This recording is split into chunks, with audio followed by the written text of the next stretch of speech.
friends, so this is lecture 4. In this lecture, we will study about first law of thermodynamics. So this lecture is very important. Don't miss this lecture. So first law of thermodynamics, this law is given by Joule's law. That's why we call it also Joule's law. And also this is the law of conservation of energy. So you can say this is a law of conservation of energy. So let's start now. So this is your first law of thermodynamics or Joule's law or law of conservation of energy. So what is the statement of this law?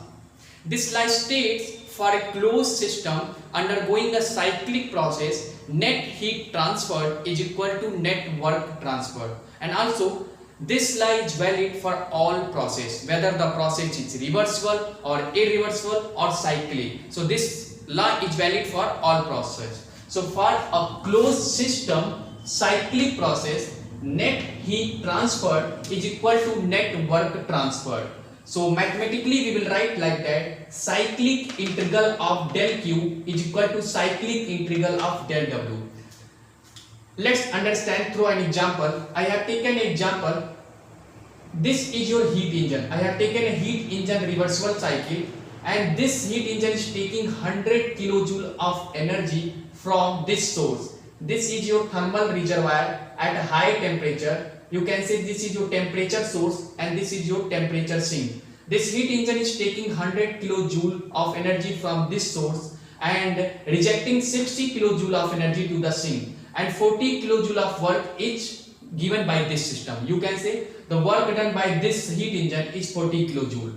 Now from this law, if I write cyclic integral of del Q, so we will use sign convention here. 100 kilojoule of energy added to the heat engine, so I will write plus 100, and 60 kilojoule of energy rejected by the heat engine, so I am writing minus 60. So this is the net amount of heat transferred to the heat engine. So this is plus 40 kilojoule. Now cyclic integral of del Q, so this 40 kilojoule of work done is by this heat engine, so I am writing plus.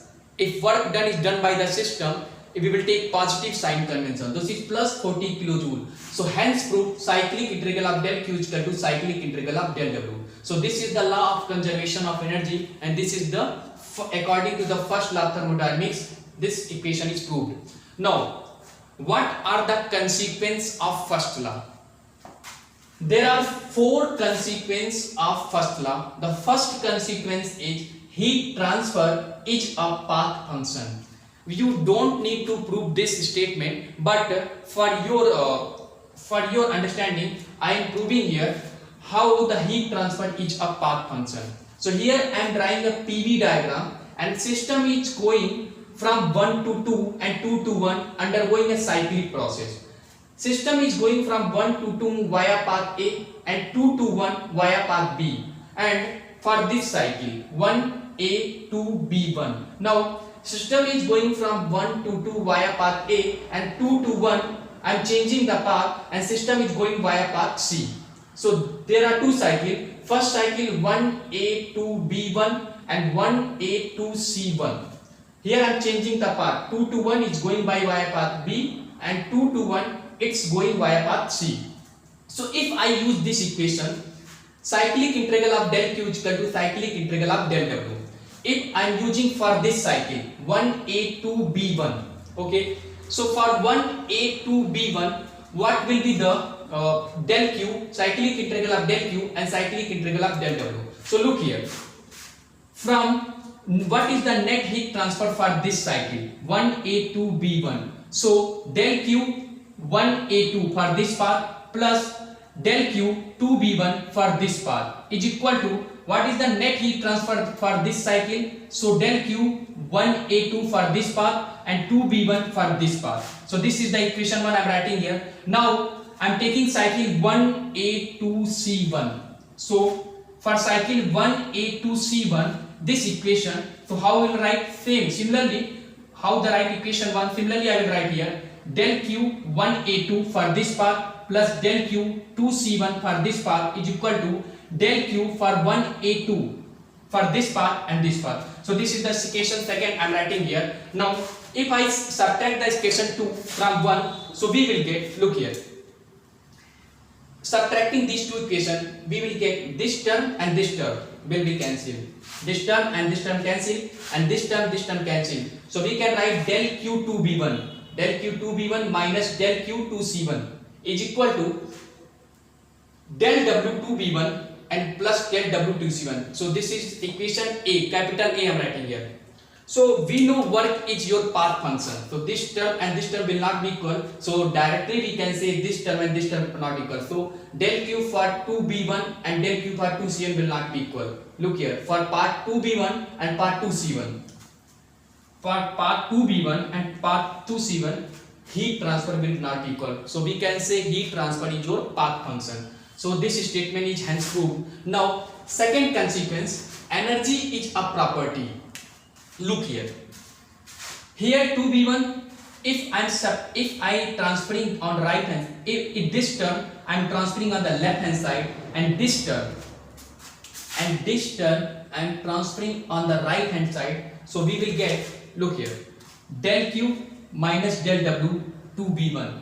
This 2B1 same, so del Q minus 2B minus del W 2B1, and this term I am transferring on the right hand side, same 2C1 and 2C1. So we can write del Q minus del W 2C1.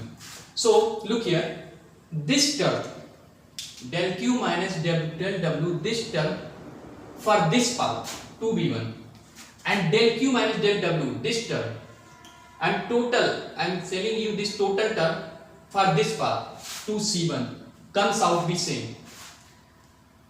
This term for this path and this path comes out the same. That means this term delta Q minus delta W is independent of this. Does not depend on the path. This depends only initial and final state. It does not depend on the which path followed by the system. So this term is a property. We can say this is a property because property is your point function. So and it does not depend on the path. If this term does not depend on the path, so we can say this is your property. So I am writing here, this is a property. Q and W, this is your energy. So property I am writing here energy and indicating by E, and here change, so I am writing here dE. So this term represent the change in property, or you can say change in energy. So we can write delta Q is equal to delta W plus dE. This is the equation of first law. So this is the equation of first law of thermodynamics, del Q is equal to del U plus dE. But this law is valid under three assumptions. First assumption, closed system. Second, we will neglect the kinetic and potential energy. And third is boundary work will not consider. So under these three conditions, assumption, we will use this equation. And one thing is important here, this boundary work. We will neglect other work, only boundary work will consider. And what is boundary work? Like PdV. So this is your boundary work. Now third one is your third consequence is energy of an isolated system remains constant. We know isolated system, that means there is no transfer of energy, matter, heat and work between system and surrounding. So this, by using first law of equation, del Q is equal to delta E plus W, this term will be 0 and this term will be 0 because there is no transfer of heat, no work is done between system and surroundings. So this term will be 0, dE is equal to 0.